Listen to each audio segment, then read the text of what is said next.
الحزني رحمه الله إلى أن قال في كتابه الذخائر المحمدية: مس الشباك النبوي والتمسح به. ينبغي للزائر ألا يقبل القبر الشريف ولا يمسحه بيديه ولا يلصق بطنه وظهره بجداره أو بالحاجز المستور بالكسوة أو الشباك، فإن كل ذلك مكروه لما فيه من استعمال خلاف الأدب في حضرته صلى الله عليه وسلم. وقصد التبرك لا ينفي الكراهة لأنه جعل بما يليق من الأدب، ولا اغترار بما يفعله أكثر العوام، فإن الصواب الذي قاله العلماء وأطبقوا عليه خلافه كما صرح به النووي في إيضاحه. Alhamdulillah, puji syukur kehadirat Allah Subhanahu wa Ta'ala. Salawat dan salam kita haturkan kepada baginda besar Nabi Agung Nabi Muhammad sallallahu alaihi wasallam. Masyarul hadirin, jamaah yang dirahmati oleh Allah, menyambung kajian daripada pembacaan kitab Adz-Dzakhairul Muhammadiyah, kumpulan Abuya Sayyid Muhammad Alawi Al-Maliki Al-Hasani rahimahullah. Beliau akan menyebutkan masalah terkait massus syubbakin nabawi. Masalah terkait kita menyentuh atau mengusap asyubbak an-nabawi. Syubbak itu artinya jendela. Artinya jendela. Jendela Nabi Muhammad sallallahu alaihi wasallam. Jendela yang sekarang jadi tempat makamnya atau kuburannya Nabi Muhammad sallallahu alaihi wasallam. Kenapa dinamakan jendela syubbak? Ya, karena memang kuburan Nabi itu dulunya ya rumah Nabi. Kuburan Nabi sekarang rumah Nabi. Ketika Nabi Muhammad sallallahu alaihi wasallam wafat meninggal dunia, sahabat khilaf. Nabi ini kita kuburkan di mana? Ada sebagian sahabat mengatakan kita kuburkan ke Mekah, dibalikkan ke Mekah. Karena Mekah tempat kelahiran Nabi. Ada sebagian tidak, kita kuburkan di Madinah saja, di Baqi, pemakaman umum. Ada yang mengatakan kita kembalikan ke Palestina, ke Syam, tempat kakeknya Nabi Ibrahim alaihi salam. 3 pendapat. Akhirnya Sayyiduna Abu Bakar As-Siddiq, beliau punya riwayat. Ini hanya beliau yang pernah dengar dari Nabi, hadis ini. Nah, ini kata ulama termasuk dalil bahwasannya walaupun perawi hadisnya satu, selagi sahih, selagi hadisnya kuat atau sahih, syarat-syarat sahihnya terpenuhi, maka hadis tersebut bisa kita pakai, bisa kita terima. Kata Sayyidina Abu Bakar, aku punya riwayat. Aku pernah dengar Nabi bersabda, tidaklah seorang Nabi dikuburkan kecuali di tempat di mana mereka meninggal dunia. Di mana Nabi tersebut meninggal, disitulah dikuburkan. Kecuali Nabi Musa. Nabi Musa itu meninggal ketika sedang bersama Bani Israel. Fitih.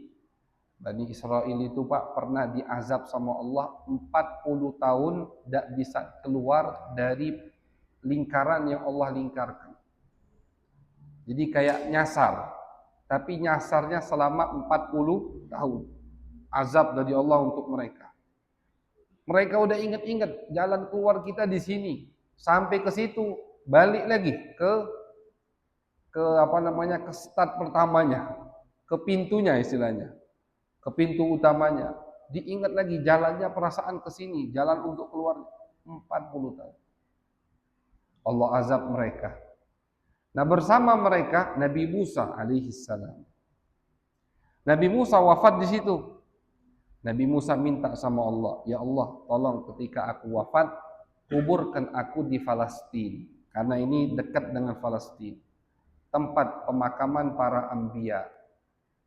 Diijabah sama Allah, Nabi Musa wafat dan diangkat jasadnya oleh malaikat, dipindahkan ke Palestina. Tempat yang pernah dilewati oleh Nabi Muhammad ketika Isra, melihat Nabi Musa lagi sholat di kuburannya. Ini di kajian bulan kemarin. Jadi setiap Nabi wafat dikuburkan di tempat wafatnya mereka. Nah, karena ada hadis ini dari Sayyidina Abu Bakar As-Siddiq, akhirnya sahabat sepakat menerima hadis tersebut. Karena perawinya Abu Bakar As-Siddiq, jasad Nabi diangkat, digalilah kuburan di tempat Nabi meninggal. Nabi meninggal di rumah Siti Aisyah. Nah, jadi tempat kita sekarang kalau ziarah Nabi itu rumah Siti Aisyah. Nabi meninggal di situ, di kamarnya Siti Aisyah. Digali sama sahabat, dimakamkanlah Nabi di tempat beliau meninggal dunia. Makanya namanya itu masih lengket, jendela Nabi, syubbak. Ketika kita ziarah Nabi, ngebelakangi kiblat untuk menghadap Nabi. Nah itu. Pastikan kalau kita pas yang pernah ziarah dan insya Allah semua yang hadir, insya Allah Allah berikan rezeki nikmat untuk bisa ziarah kepada baginda Nabi Muhammad sallallahu alaihi wasallam. Karena ada pepatah yang mengatakan tidaklah orang yang berdiri di depan Nabi, orang tersebut akan celaka. Semua yang pernah berdiri di hadapan makam Nabi, insya Allah orang yang bahagia. Mudah-mudahan kita termasuk daripada orang-orang tersebut. Bisa ziarah ke makam Nabi Muhammad sallallahu alaihi wasallam. Ketika kita ziarah Nabi, pasti kita ngebelakangi kiblat. Jadi kiblat di sana, ziarah Nabi di sini. Kita ziarah Nabi, nanti ditulis di situ, huna assalam ala Rasulillah. Disinilah kalau kita mau mengucapkan salam kepada Nabi, karena tepat di belakang jendela tersebut makam Nabi Muhammad SAW. Walaupun Pak makam Nabi itu sudah ditutup, tidak ada pintu masuk, tidak ada pintu untuk keluar. Makam Nabi artinya tanahnya, tidak ada yang bisa melihatnya. Dari zaman, kalau tidak salah di zamannya Khalifah Umar bin Abdul Aziz. Dari zamannya Khalifah Umar bin Abdul Aziz atau di masa Khalifah Al-Ayyubiyah, lupa Al-Fagir, udah ditutup pakai baja sampai ke dalam. Jadi dari atas sampai ke dalam berapa meter, ngelilingi jasad Nabi. Jadi jasad Nabi itu dikelilingi dengan baja. Tidak ada yang bisa masuk, apalagi keluar. Masuk saja tidak bisa. Tidak ada pintu, tutup. Untuk menjaga jasad Nabi Muhammad SAW. Karena pernah terjadi ada sekelompok Yahudi ingin mencuri jasad Nabi, terjadi di zaman Khalifah Nuruddin Az-Zenki sebelum Salahuddin Al-Ayyubi. Sebelum masa Khalifah Salahuddin Al-Ayyubi itu pernah ada sekelompok Yahudi ingin mencuri jasad Nabi Muhammad SAW. Tentu dijaga sama Allah. Termasuk bentuk penjagaan Allah, Allah gerakkan khalifah untuk menangkap mereka. Akhirnya ditangkap semua ketahuan. Tak tahunya mereka pura-pura jadi muslim, hijrah ke Madinah, beli satu rumah, mereka gali. Yang mana rumah tadi jaraknya tidak terlalu jauh dengan makam Nabi, mereka gali, terowongan di bawah. Ingin maling jasad Nabi. Mereka tidak tahu yang jaga jasad ini langsung Allah Subhanahu wa ta'ala. Makanya ditutup akhirnya pakai baja. Berarti lebih tepatnya ini terjadi di zaman Az-Zenki atau di zaman Salahuddin Al-Ayyubi. Tidak ada yang bisa masuk apalagi keluar. Baru di atasnya ada makam pakai gubah kayu. Baru lagi di atas, jadi 3 lapis. Kalau kita ada fotonya kan orang yang bisa masuk ke kamar Nabi. Pemerintah, orang-orang hebat tuh biasanya para pejabat, presiden bisa masuk ke makam Nabi, ke kamar itu. Tapi tidak bisa melihat tanah Nabi atau kuburan Nabi langsung, tidak bisa. Karena udah ditutupi dengan 3 lapis. Lapisan pertama, lapisan dasar, baja sampai ke bawah. Lapisan kedua, rumah kayu, gubah. maka lapisan ketiga makin besar. Jadi 3 lapis untuk sampai ke dasar makam atau tanah kuburan Nabi Muhammad sallallahu alaihi wasallam. Jadi tidak bisa. Bisa masuk kamarnya bisa, tapi tidak bisa melihat tanah Nabi Muhammad sallallahu alaihi wasallam. Nah, jendela itu syubbat namanya. Jendela yang kita mengucapkan salam ke Nabi. Tentunya ketika kita ziarah dan mengucapkan salam ke Nabi, kita menghadap Nabi, ngebelakangi kiblat. Tidak masalah, Pak. Jangan dipermasalahkan. Kok mengucapkan salam ke Nabi tapi ngebelakangi kiblat? Imam Malik pernah ditanya sama khalifah, kalau tidak salah khalifahnya pada saat itu Harun ar-Rasyid. Imam Malik ziarah Nabi, mengucapkan salam ke Nabi tapi ngebelakangi kiblat. Kata khalifah, wahai Malik, kenapa kamu ngebelakangi kiblat untuk mengucapkan salam ke Nabi? Kata Imam Malik, wahai khalifah, bagaimana aku tidak menghadap Nabi sedangkan beliau adalah kiblatmu dan kiblat nenek moyangmu Adam alaihissalam. Nabi itu kiblatnya Adam. Tawassulnya Adam diterima sama Allah berkat menggunakan nama Nabi Muhammad sallallahu alaihi wasallam. Adam saja kiblatnya Nabi. Masa kita enggak ngadep Nabi? Nah, jadi tidak masalah ketika mengucapkan salam ziarah Nabi kita ngebelakangi kiblat. Tapi kalau sholat tetap harus ngadep kiblat Ka'bah, bukan ngadep Nabi. Tidak boleh, karena itu juga tidak diridhoi oleh baginda Nabi Muhammad sallallahu alaihi wasallam. Dan alhamdulillah sejauh ini sampai sekarang tidak ada umat Islam seawam-awamnya orang yang sholat ngadep Nabi Muhammad sallallahu alaihi wasallam. Jadi ketakutan kelompok sebelah ketika melihat umat Islam berlebihan menghormati Nabi, takut musyrik, itu tidak akan terjadi.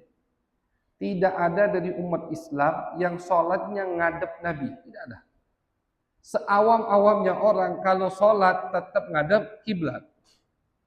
Tidak ada umat Islam yang mengatakan Nabi putranya Allah, tidak ada. Padahal banyak kelompok sesat dari umat Islam kan, banyak. Ada yang ngaku Imam Mahdi, ada yang ngaku ini, ada yang ngaku itu. Tapi tidak ada kelompok sesat yang punya keyakinan Muhammad bin Ibnullah, Muhammad Ibnullah. Muhammad itu putranya Allah, tidak ada. Dijaga sama Allah. Dan memang karena kata ulama, fitnahnya umat Nabi Muhammad bukan di situ. Cobaan kita bukan terkait dengan Nabi Muhammad SAW, karena Nabi murni sumber rahmat dari Allah untuk kita. Yang Allah pilih menjadi umat baginda Nabi Muhammad SAW. Jadi tempat kita ziarah Nabi namanya syubbat, jendela. Ada jendela samping. Jendela samping itu ketika menghadap raudhah. Ketika posisi kita lagi di raudhah, raudhah itu bagian di Masjid Nabawi. Raudhah itu artinya taman. Taman dari mana? Taman dari surga. Siapa yang ngomong ini taman dari surga? Langsung Nabi Muhammad SAW. Dalam hadis beliau bersabda, "Ma baina baiti wa mimbari raudhatun min riyadil jannah." Kata Nabi Muhammad, antara rumahku dan mimbarku itu taman dari taman surga, kata Nabi.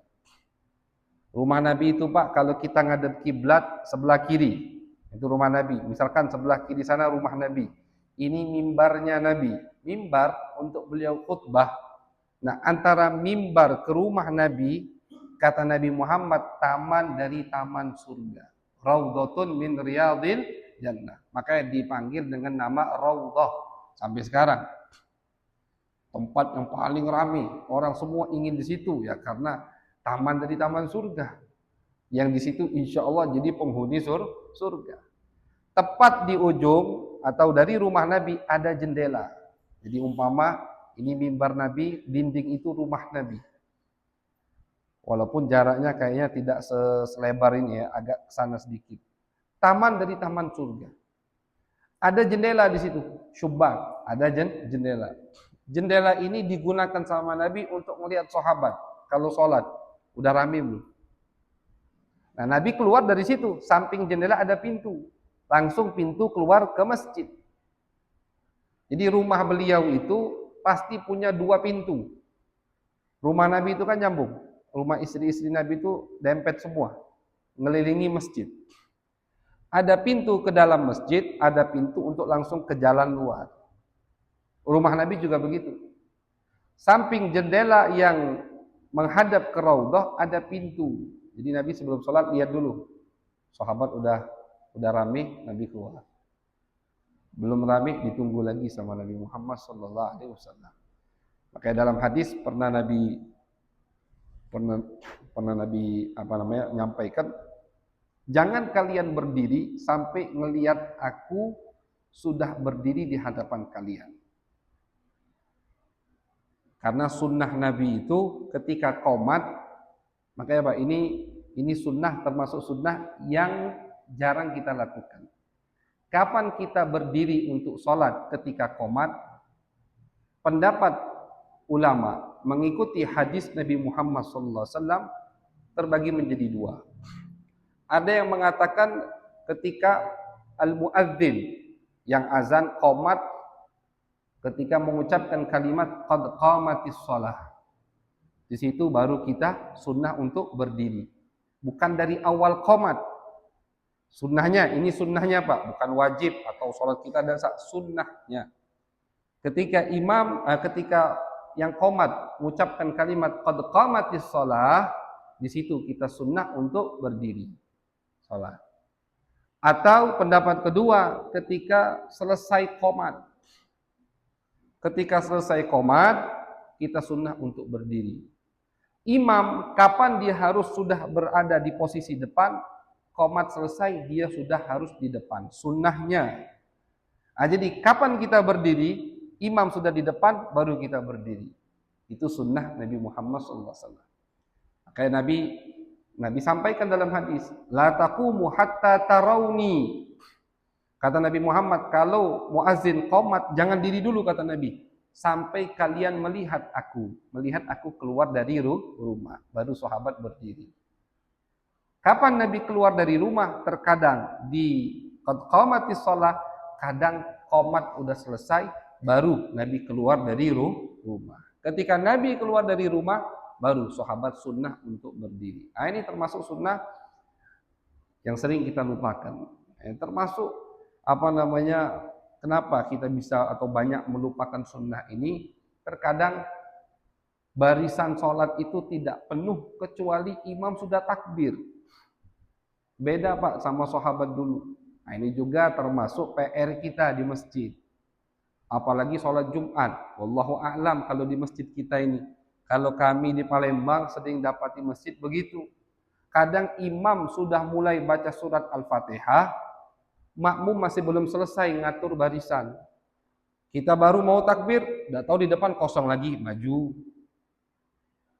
Di barisan ketiga, mau takbir, tidak tahu di barisan kedua ada kosong lagi, maju. Ini kenapa penyebabnya? Karena ketika makmum jamaah masuk ke masjid, tidak langsung ngisi barisan paling depan. Seharusnya yang datang duluan langsung ke depan. Yang datang duluan langsung ke depan. Cari barisan atau tempat yang kosong, isi. Ada yang datang sebelum azan, langsung ke depan. Jangan mojok di ujung. Apa dampaknya? Nanti ketika qomat, dikira orang paling belakang, tengah sudah full, tidak taunya tengah masih kosong. Banyak kejadian, imam udah selesai Fatihah, tidak taunya karena yang di barisan keempat, misalkan sudah takbir semua, tidak taunya di barisan ketiga ada yang kosong, barisan kelima tidak bisa maju, kosong barisan ketiga. Sedangkan satu jengkal saja kata Nabi, jarak kita dengan teman kita ketika sholat tidak boleh. Kenapa? Setan masuk. Ini Nabi yang bersabda, yang nyampaikan. Ketika jarak kita satu jengkal dengan teman kita, itu setan masuk. Kata Nabi seperti anak kambing. Nabi umpamakan setan itu nyamar atau berbentuk seperti anak kambing, nyelip. Ya udah Pak, kalau kita sholat di sampingnya setan, apa yang bisa kita dapatkan dari sholat kita? Khusyuk, tidak mungkin. Sampingnya setan. Bukan orang, misalnya bukan orangnya setan, bukan setan betulan. Makanya kata Nabi jangan kasih kasih tempat untuk setan. Jangan satu jengkal saja setan masuk. apalagi satu barisan kosong, dua barisan kosong. Ini yang harus kita benahi. Oh Habib, kok repot bener masalah barisan sampai dibahas di masjid. Ini masalah memang kayaknya sepele, tapi Nabi tidak pernah nyepelehkan masalah barisan sholat. Ini juga termasuk sunnah yang sering dilupakan sama kita sebagai imam misalkan. Sebelum takbir, imam itu sunnah sekali untuk memperhatikan barisan. Jangan langsung Allahu Akbar. Tidak tahu lagi di belakangnya masih kosong atau udah ada isi. Bukan begitu sunnah Nabi. Nabi itu sangat perhatian masalah barisan. Kenapa? Sesuai sabda Nabi Muhammad. Kata Nabi Muhammad, barisan kalian rapi, kalian tidak berjarak rapat, maka hati kalian akan dipersatukan oleh Allah. Tapi kalau barisan kalian tidak rapi, sholatnya banyak jaraknya, la yukhalifannallahu baina qulubikum. Dampak negatifnya kata Nabi, hati kalian akan dicerai-beraikan oleh Allah. Jadi ini bukan sepele, Pak, bukan masalah sepele. Masalah barisan dalam sholat, masalah sangat penting. Urusannya ke hati, persatuan umat Islam dari persatuan barisan ketika sholat. Makanya Nabi tidak pernah langsung takbir. Beliau itu perhatikan dulu. Dan ini tidak ngundur-ngundur sholat. Qomatnya tidak perlu diulangi. Walaupun jaraknya agak panjang, tidak perlu diulangi. Karena imam sibuk ngurusi makmum, barisan makmum. Tidak perlu diulangi. Yang kosong, kata Nabi bariskan. Yang kosong suruh isi sama Nabi Muhammad. Udah Nabi lihat rapi, baru Nabi takbir. Ini sunnah Nabi Muhammad sallallahu alaihi wasallam. Nah, jadi kita kembali ke pembahasan. Syubbak, jendela Nabi. Nabi kalau keluar dari jendela tersebut atau dari pintu samping jendela yang menghadap ke Raudhah, menghadap ke taman dari taman surga di dalam masjid Nabi Muhammad SAW. Jadi lihat dulu. Nah itu jendela sampai sekarang masih ada. Jendela itu sampai sekarang masih ada. Pintunya juga masih ada, tapi ditutup sama rak Quran, mushaf. Jadi kita tidak begitu kelihatan. Padahal pintunya masih ada, jendelanya masih ada. Karena itu tempat yang sangat ikatannya kuat sekali dengan baginda Nabi besar Muhammad sallallahu alaihi wasallam. Apa hukumnya kata Abuya? Orang ketika ziarah Nabi Muhammad sampai nyium-nyium jendela itu. Kalau bisa, kalau sekarang nggak bisa. Sekarang kan dibatasi, dijaga ketat, tidak bisa. Kalau dulu masih bisa. Dulu itu tidak ada pembatasnya. Bisa orang artinya ngintip dari jendela itu bisa dulu. Sekarang tidak bisa. Nah sekarang umpama bisa. Ketika kita ziarah ke makam Nabi Muhammad. Atau kata beliau ini hukum untuk semua makam. Baik makam Nabi atau makam orang-orang soleh, makam aulia, makam ulama. Apa hukumnya kita mencium jendela mereka?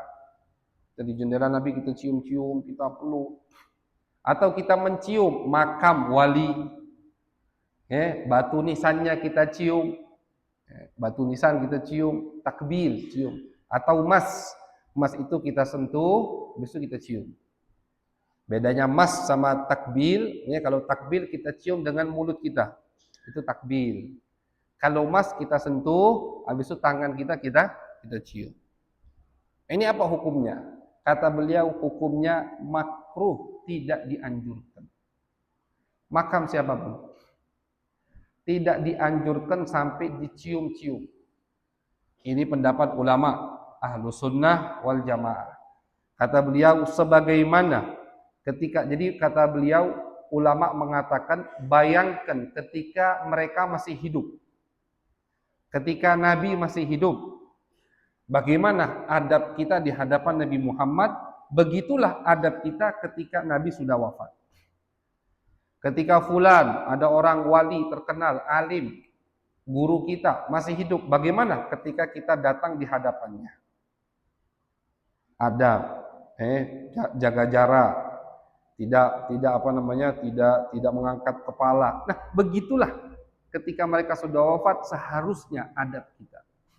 Ini hukum aslinya, Pak, atau hukum dasarnya. Tidak dianjurkan, tidak sampai haram, tidak dianjurkan mencium, memeluk apa yang ada di makam para wali atau para nabi. Itu hukum aslinya. Jadi patokannya sebagaimana kita menjaga adab ketika mereka hidup, jagalah adab ketika mereka sudah wafat. Nah, cuman kata Abuya, belum selesai ini. Belum selesai ini pembahasan. Kata Abuya, in ghalabahu halun sahih aw wajdun sadiqun fala karahata fi jami'i ma yasduru anhu. Ini tentunya kata Abuya untuk orang yang tidak diliputi rasa rindu yang berlebihan. Rasa rindu yang berlebihan.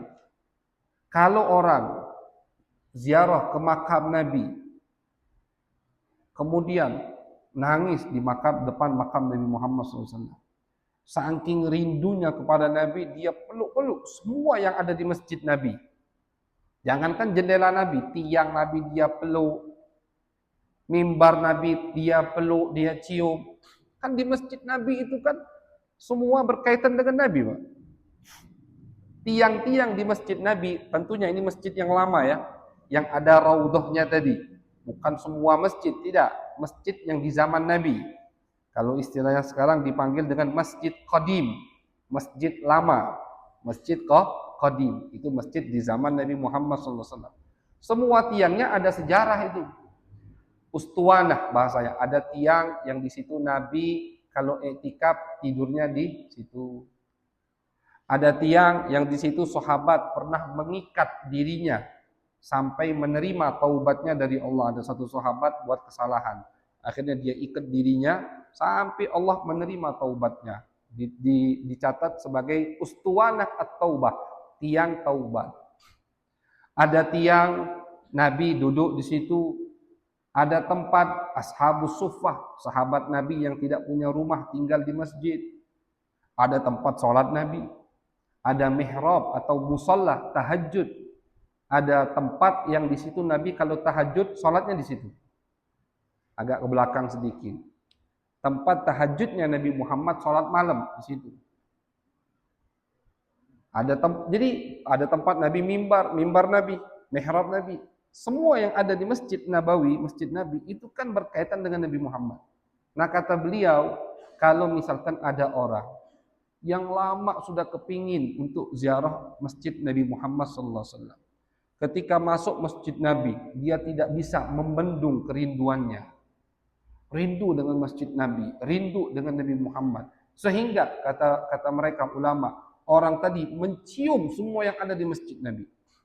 Tiang dicium, mimbar dicium, mihrab Nabi dicium, jendela Nabi diusap-usap sama dia. Jangan disesatkan, kata ulama. Jangan disalahkan. Jangan ditegur. Udah, dia. Kenapa? Karena yang membuatnya melakukan hal tersebut adalah kerinduan yang begitu luar biasa. Tapi untuk orang yang bisa membendung kerinduannya, lakukan adab yang dikatakan oleh ulama tadi. Untuk tidak melakukan hal-hal tersebut, menjaga adab sebagaimana ketika Nabi masih hidup. Tapi untuk orang yang tidak bisa lagi ngebendung kerinduannya, ya, jangankan manusia kan, onta saja itu kalau ke Madinah pengen ziarah Nabi. Onta kalau ke Madinah, ini bukan di zaman sahabat, zaman baru-baru ini. Kami punya guru pamannya bernama As-Sayyid Abbas Al-Maliki. As-Sayyid Abbas Al-Maliki, beliau ini mengatakan, dulu aku masih sering ke Madinah tuh pakai keledai, pakai onta. Padahal mobil sudah ada. Baru meninggal ini, As-Sayyid Abbas mungkin tahun 2016 meninggal. 10 tahun yang lalu beliau baru meninggal, kurang lebih.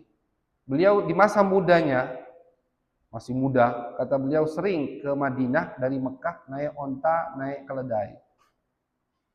Dan beliau menyaksikan betul. Kata beliau, setiap kami sampai ke Thaniyatul Wada.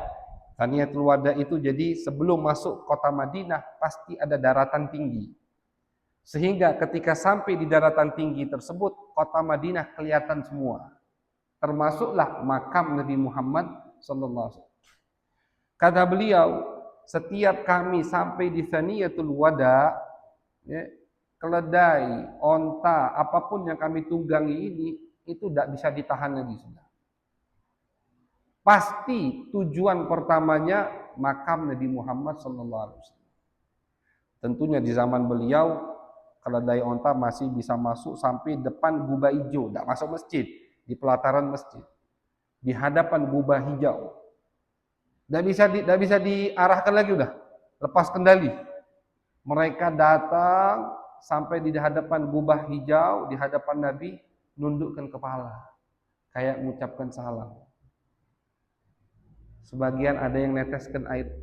Ini hewan, neteskan air mata, rindu kepada Nabi Muhammad SAW. Nah, selesai itu kata beliau, baru kami ke hotel. Jadi bukan ke hotel dulu, tidak mau.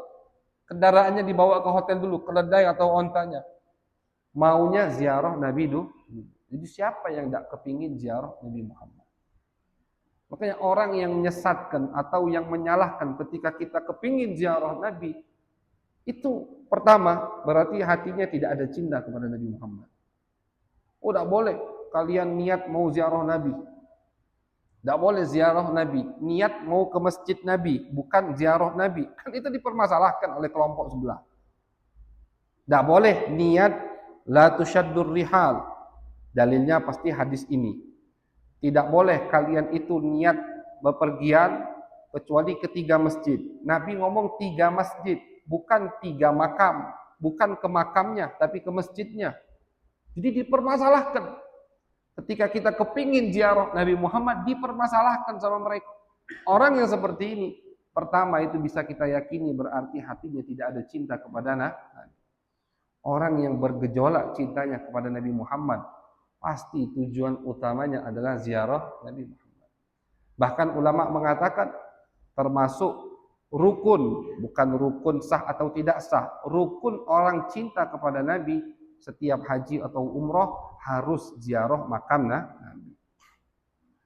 Kebangetan ada orang haji umroh tidak ke Madinah Munawwarah. Wah, itu jangan diikuti. Bagaimana udah ke sana tapi tidak ke tempat yang paling mulia, yaitu di situ ada jasad Nabi Muhammad SAW. Tempat yang paling mulia. Disepakati oleh semua ulama bahwasanya tempat yang paling mulia yang di tempat tersebut ada jasad Nabi.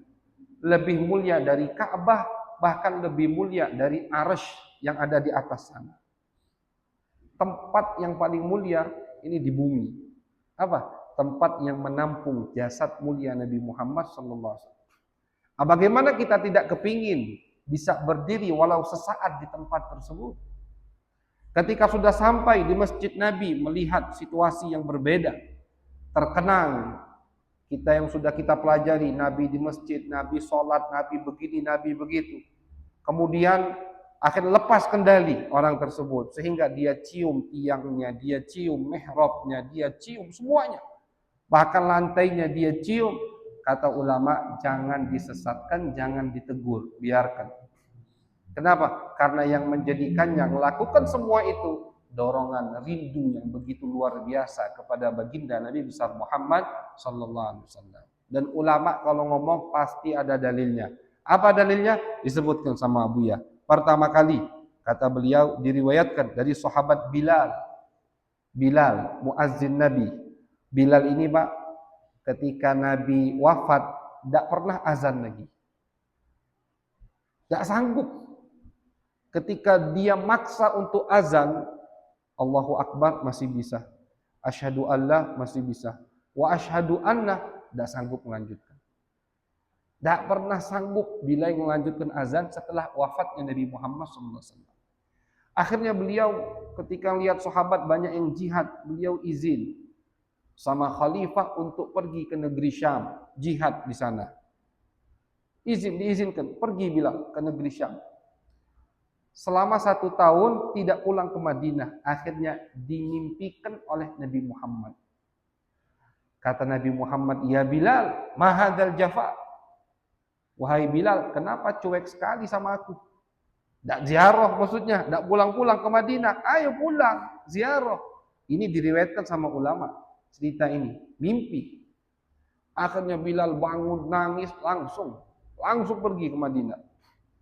Ketika sampai di ini Bilal, ketika sampai di Madinah, faja'ala yabki wa yumarrig wajhahu 'ala al-qabril mu'azzam. Bilal datangi makam Nabi, Bilal nangis dan beliau tempelkan mukanya di makam Nabi Muhammad sallallahu alaihi wasallam, dipeluk-peluk. Ditempelkan mukanya ke makam Nabi. Umpama Nabi masih hidup, mungkin ini tidak dilakukan oleh Bilal. Tapi kenapa ini dilakukan oleh Bilal? Pertama, karena sudah lama tidak ziarah Nabi, pisah dari Madinah Al-Munawwarah. Ketika sampai ke Madinah, kerinduan yang luar biasa, sehingga beliau tempelkan mukanya di makam Nabi Muhammad sallallahu alaihi wasallam. Ini amalus sahabah. Ini perbuatan sahabat dan disaksikan oleh banyak sahabat.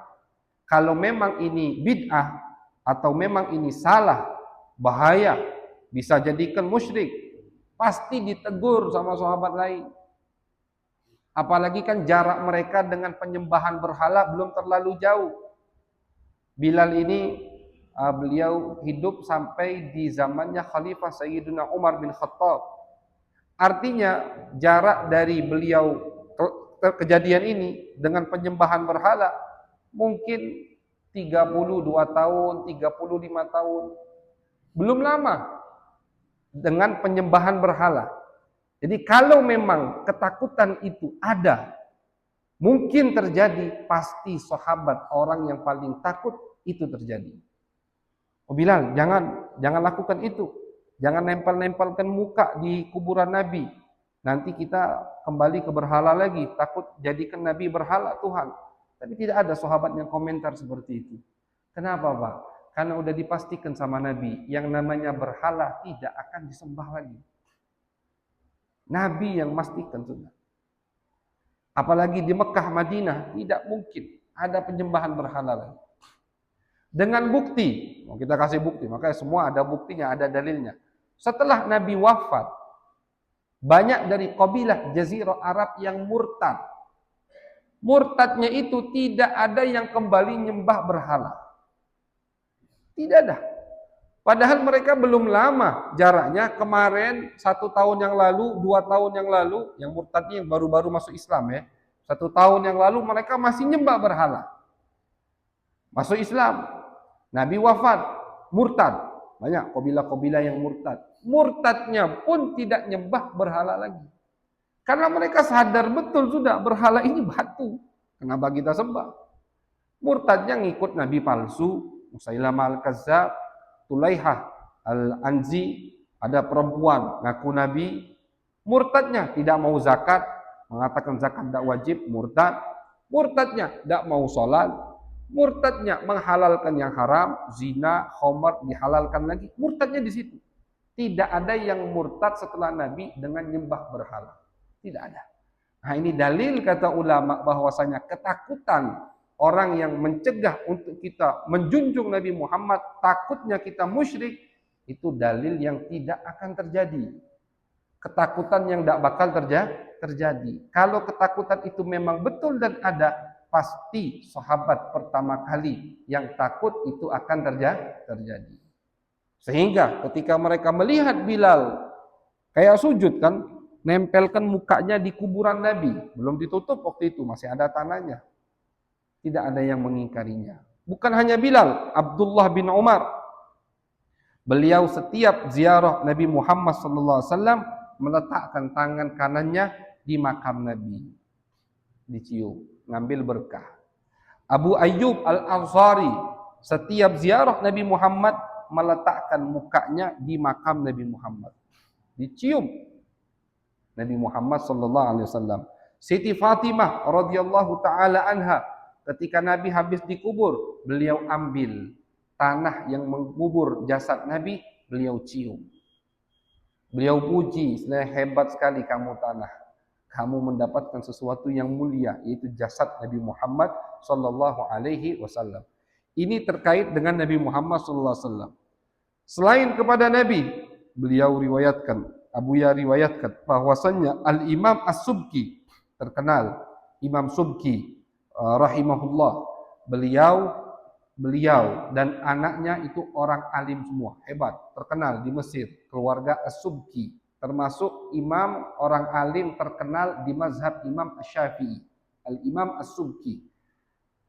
Setelah generasi Imam Nawawi, Al-Imam As-Subki ketika ziarah ke negeri Syam, Damaskus, Imam Nawawi di situ meninggalnya. Tibanya di negeri Syam, di kota Damaskus, Al-Imam As-Subki menempelkan mukanya ke tanah. Ditempel-tempelkan mukanya ke tanah. Di jalan. Apa kata beliau? Mudah-mudahan ketika aku nempelkan mukaku di tanah, mukaku ini terkena bekas pinjakannya Imam Nawawi. Saking ingin dapat berkahnya Imam An-Nawawi. Ini yang melakukannya orang alim. Silahkan buka, misalkan di Google Al-Imam atau Imam Subki. Karyanya banyak, Pak. Bapak dan anak dua-duanya hebat. Tajuddin As-Subki, Taqiyuddin As-Subki, bapak dan anak. Ahmad dan Muhammad, Ahmad bin Muhammad. Tajuddin Ahmad, Taqiyuddin Muhammad. Hebat semua. Ini yang anak ini, yang Tajuddin. Nempelkan mukanya di tanah kota Damaskus. Agar apa katanya? La'alli an anala bi hurri wajhi makanan massahu qadamun Nawawi. Mudah-mudahan mukaku ini terkena bekas kakinya Imam Nawawi. Saking ingin mendapatkan keberkahan Imam Nawawi. Apa disesatkan sama ulama lain? Tidak. Cerita ini viral, terkenal, diriwayatkan sama ulama di biografinya. Apa ada yang mengkritiki berlebihan Subki? Musyrik, bid'ah, sesat, tidak ada. Karena mereka semua tahu dorongannya itu dorongan rindu. Ta'zim, ingin memuliakan, ingin mendapatkan keberkahannya, bukan ingin menyembahnya, bukan ingin menduakan Allah Subhanahu wa ta'ala. Makanya kata Abuya Sayyid Muhammad, beliau pernah mengatakan, kalau kita ngelihat ada orang yang lagi ziarah Nabi misalkan, kita ngelihat ziarahnya itu berlebihan dengan mencium, nangis lah di luar kendali. Coba kata beliau, tarik ke belakang, ajak ngomong, tanya, siapa Muhammad itu? Apakah kamu meyakini Muhammad putranya Allah? Pasti tidak. Apakah kamu menyembah Muhammad? Pasti tidak. Siapa Tuhanmu? Allah. Tanya, apa yang membuatmu melakukan itu? Jawabannya rindu pasti, cinta. Tidak ada yang menyembah Nabi Muhammad SAW. Ini termasuk penjagaan dari Allah, kemuliaan dari Allah untuk Nabi Muhammad. Tidak ada yang menyembah Nabi. Al-Imam Ibn Hazm, beliau punya kitab, judulnya Al-Milal wan Nihal, belasan jilid. Beliau sebutkan di situ semua kelompok sesat dari pertama kali muncul di zaman sahabat sampai di zaman beliau. Al-Imam Ibn Hazm Al-Andalusi. Beliau punya kitab judulnya Al-Milal wan Nihal. Beliau sebutkan semua kelompok-kelompok sesat. Tidak ada satupun kelompok sesat yang mengatakan Nabi Tuhan, Nabi putranya Allah, Nabi Tuhan selain Allah. Tidak ada. Allah jaga, Pak. Jadi ketakutan yang ditakuti oleh kelompok sebelah itu sebetulnya tidak bakal terjadi. Dijaga sama Allah untuk baginda Nabi besar Muhammad sallallahu alaihi wasallam. Jadi memang kalau dari segi adab kita dianjurkan untuk menjaga adab. Ziarah ke makam guru kita, ke makamnya wali, ke makamnya kedua orang tua kita. Jaga adab. Sebagaimana kita hormat, kita wibawahnya luar biasa ketika mereka masih hidup. Setelah mereka wafat, adab tetap harus dijaga. Itu hukum dasarnya, hukum aslinya. Kalau kita bisa membendung rasa rindu kita. Tapi kalau tidak bisa, lama ada ziarah misalkan. Kan biasanya orang yang begitu tuh yang lama tidak ketemu, yang lama tidak datang, lama tidak mengucapkan salam secara langsung. Karena ketika kita ziarah, kita mengucapkan salam, mereka menjawab, mereka mendengar dan mereka menjawab. Ini pernah juga kita kaji. Maka lafaz mengucapkan salamnya itu Assalamualaikum. Dhamirnya mukhatab lil jama'. Alaikum. Mukhatab itu artinya ada yang diajak bicara. Kalau tidak ada yang diajak bicara, harusnya pakai dhamir ghaib, assalamu alaihim. Tapi Nabi setiap ziarah baki, Nabi kan ziarah kubur. Setiap ziarah kubur Nabi pakai kalimat assalamu alaikum. Karena kata Nabi mereka itu mendengar dan menjawab salam kita. Apalagi Nabi, banyak hadisnya Nabi jawab salam kita. Nah, jadi kadang ada orang yang lama tidak ziarah, tidak mengucapkan salam secara langsung, ketika datang rindu, tidak bisa bendung kerinduannya, bukan hanya mengucapkan salam, dia peluk kuburannya, dia cium, dia ini, jangan diingkari. Jangan diingkari. Nah, makanya ya jelas sudah berarti ya bahwasanya apa yang dilakukan oleh orang-orang yang ketika ziarah Nabi Muhammad, ziarah makam wali, cium sana cium sini, jangan langsung kita sesatkan. Tidak ada yang ziarah mereka menjadikan mereka Tuhan. Tidak ada yang ziarah mereka mengatakan mereka anaknya Allah. Tidak ada.